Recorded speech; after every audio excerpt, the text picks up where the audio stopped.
Shalom sahabatku, kembali sebelum kita merenungkan kebenaran firman Tuhan di pagi hari ini, mari kita sama-sama berdoa.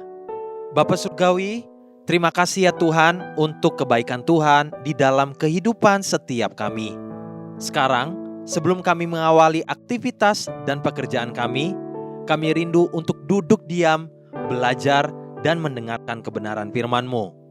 Mampukan setiap kami ya Tuhan, untuk terus berada di jalan kebenaran-Mu. Amin.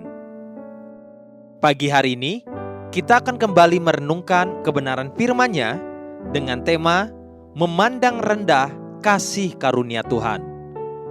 Mari kita buka Alkitab di dalam kitab Yesaya pasal 34, ayat pertama sampai ayat yang kelima. Demikian firman Tuhan. Marilah mendekat, hai bangsa-bangsa. Dengarlah dan perhatikanlah, hai suku-suku bangsa. Baiklah bumi serta segala isinya mendengar, dunia dan segala yang terpancar daripadanya.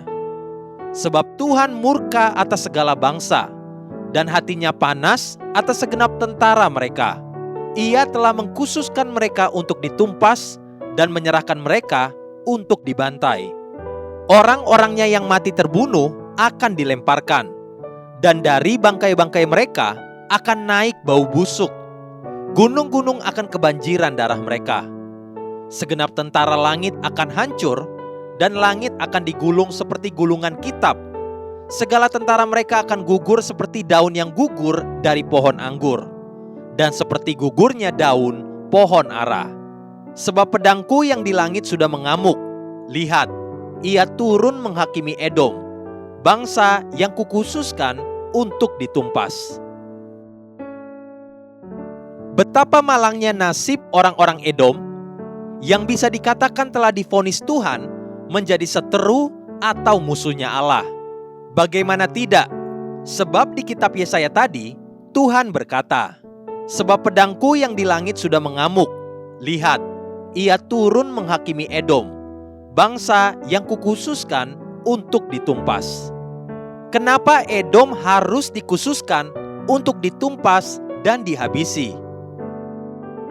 Saya diingatkan akan perkataan Tuhan di kitab Maleaki sebelum Tuhan menyudahi perkataannya dan baru memulai lembaran baru di era yang kita kenal sebagai perjanjian baru. Demikian. Maleaki pasal 1 ayat yang kedua sampai ayat yang ketujuh. Aku mengasihi kamu, firman Tuhan. Tetapi kamu berkata, dengan cara bagaimanakah engkau mengasihi kami? Bukankah Esau itu kakak Yakub? Demikianlah firman Tuhan. Namun aku mengasihi Yakub, tetapi membenci Esau. Sebab itu, aku membuat pegunungannya menjadi sunyi sepi, dan tanah pusakanya kujadikan padang gurun. Apabila Edom berkata, kami telah hancur, tetapi kami akan membangun kembali reruntuhan itu, maka beginilah firman Tuhan semesta alam. Mereka boleh membangun, tetapi aku akan merobohkannya. Dan orang akan menyebutkannya daerah kefasikan dan bangsa yang kepadanya Tuhan murka sampai selama-lamanya. Matamu akan melihat dan kamu sendiri akan berkata, Tuhan Maha Besar sampai di luar daerah Israel. Seorang anak menghormati bapaknya, dan seorang hamba menghormati tuannya. Jika aku ini bapa, di manakah hormat yang kepadaku itu? Jika aku ini tuan, di manakah takut yang kepadaku itu? Firman Tuhan semesta alam kepada kamu, hai para imam yang menghina namaku, tetapi kamu berkata, dengan cara bagaimanakah kami menghina namamu? Kamu membawa roti cemar ke atas mezbahku, tetapi berkata, dengan cara bagaimanakah kami mencemarkannya? Dengan cara menyangka, meja Tuhan boleh dihinakan. Ada sebuah kesalahan fatal yang telah dilakukan oleh Esau, bapa orang Edom, sehingga dia tertolak bahkan dibenci Tuhan. Secara sederhana, kesalahan fatal itu adalah memandang rendah kasih karunia Tuhan. Kitab Maleaki bercerita bagaimana Tuhan menceritakan kesalahan Esau atau Edom, hingga dia sampai menantang umatnya demikian.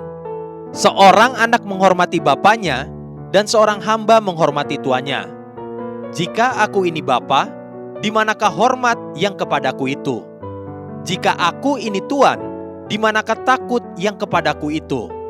Firman Tuhan semesta alam kepada kamu, hai para imam yang menghina namaku, tetapi kamu berkata, dengan cara bagaimanakah kami menghina namamu?